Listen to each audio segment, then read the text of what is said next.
Hi, this is Mike from Mike's Unboxing Reviews and How To, and on today's video, a really annoying problem which I've experienced numerous times on my computer, and in fact actually I have to refer back to my own work to see how it's done, so I figured I'd make a video so next time it happens I can watch my own video and remember how to do it. Now for some of you this is going to be something which you've done previously, but this is very easy to do, and it's best of all it's cheap. So this is the annoying problem if you clone a operating system onto a new disk drive. Say for instance you've got a 1 terabyte drive, you clone that to a 2 terabyte drive, and for some bizarre reason, rather than Windows occupying the extra space, it doesn't. Now this doesn't always happen, but it does sometimes, and it is really annoying because, as I'll show you shortly, when it comes to actually increasing the partition to fill up the extra space, because Windows puts a reserved system partition right on the end of the block, it means that Windows can't physically expand the drive. So you do need to use a third-party tool to actually move that partition to the end of the drive, so then you can occupy the free space. Hopefully some of that has made sense to you. If you're watching this video because you've searched for it, it probably does already, but for those that don't, let's head to the computer and I'll show you what I'm actually talking about. Okay, so here is my Windows installation, and I've just been cloning some drives. So if we now right click on the start flag and go into disk management, or however you want to go into disk management, and you can see here is our drive. So it's a 2 terabyte drive, it's a single C drive, and you can see the extra partitions. So you've got partition 1, which is the EFI system partition, and then you've got partition 4, which is this part here, the recovery partition. So we've got this wasted space here. So with SSDs and hard drives being as expensive as they are, you really don't want to waste space. Now what you potentially could do is you could call this another drive letter, but that for some people can make things a little bit confusing. Ideally we want to combine this empty space to our main system drive. Now if we try to do that by clicking on the actual usable space here, right click, we should have extend volume, but we don't have that. It's actually grayed out. So all we can do is either shrink the volume or change paths, etc., which we really don't want to do. So what we need to do, because Windows is a little bit dim, we need to move this partition here over here and put the recovery partition at the end of the drive. A real pain in the backside, but having said that, it's pretty easy to do, and best of all, it's actually free. So let's close down disk management. We'll open up a browser, and what you want to search for is EaseUS Partition Free. Now chances are the links you get are going to be for something else anyway, so there is Partition Manager or Partition Master Free. That's the one we actually want. If you're not too sure, you end up on the wrong page. If you just go to Data Management, you can choose here. So for managing partitions, you've got Partition Master Pro. So if you want to use this on a more regular basis, you want the Pro version, you can do that and pay for it. But I'm a cheapskate, and potentially you are as well, which is why you're watching this video. So we're going to want to use the Partition Master Free.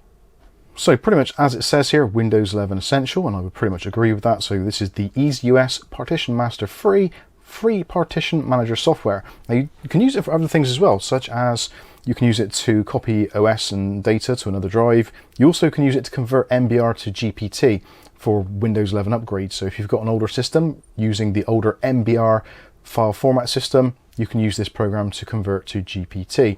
It's going to be helpful for some people that are maybe getting newer games which require secure boot, etc., etc. So maybe bookmark this for a later date.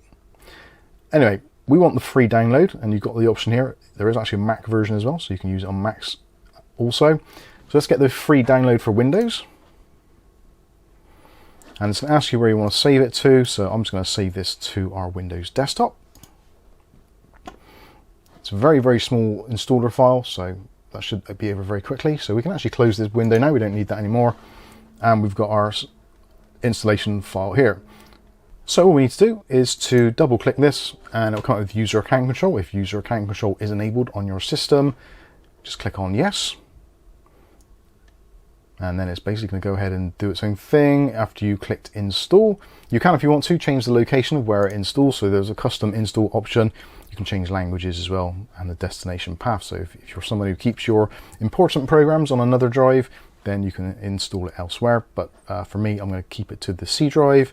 Click on install, and it will start downloading the files. The entire program is under 200 megabytes, so it's a very, very quick thing to download. It will carry on then doing the installation, as you can see. So you'll get a congratulations notice, and then the program will run itself, or you can just click on the shortcut if you're using it at a different time. So again, we can see we've got our problem here. So we've got our unallocated space here, which we really need to be next to the recovery size. So in order to remove, or actually move rather, not remove, you want to keep the recovery partition. So to move this section here, we're going to highlight it, and then we're going to go over to our menu on the side there, and we're going to choose resize stroke move. Now obviously you've got other options such as delete, wipe, extend, shrink, etc., allocate space, all that kind of stuff.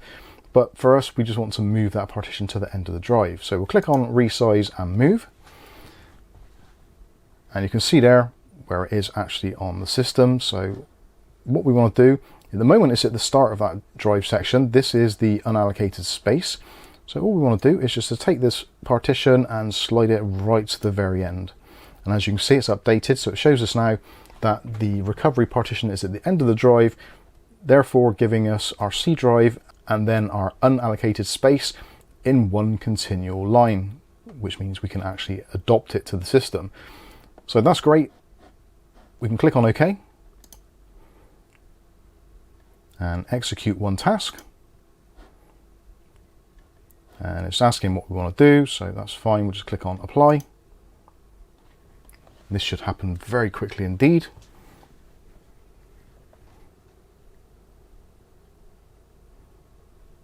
And there we go. We've got a green tick, so that means everything is done and excellent. So we can click on done here at the bottom. So now if we want to, we could actually choose to use this program to extend or shrink the partition. So we could extend it into this section here. But for those of you that are kind of unsure or don't know what program to use, you can of course also still use your Windows disk management, because that will now actually work. Because as we can see here, if we open it up, we've now got our unallocated space. So now we can click on our primary C partition, right click, choose extend volume, and it will start up the extend volume wizard. Basically, you can use all of the space. So we'll leave that set as it is. Choose next, and then click on finish. And there we go. We've now grabbed all of that space back, and we've now got one big, large C drive. Again, if you want to, you can actually do it in there. If we do reload now, it's going to realize that we've actually done something. So you can see it has updated here as well. So that has been done. We've now got pretty much all of our 2 terabytes on the main C partition, which is exactly where we want it to be. So there we go. Hopefully this video is going to be helpful to you. This is actually something I did very recently as well. We did a repair on an old work friend's PC on his 13600K system where it was just formatted badly. So if you want to check that out, take a look in the video description and you can see the video on the rebuild of that machine. But I think that's going to pretty much wrap this one up. Hopefully the video's been helpful. If it has, smash the like button. If you want to see more content like this on a daily basis, maybe consider hitting subscribe. And if you do that, don't forget to click on the all notifications. That way you hopefully will be notified of future video releases. But for now, I've been Mike. This is Mike's Unboxing Reviews and How To. And hopefully we'll catch you in the very next video. Thanks for watching.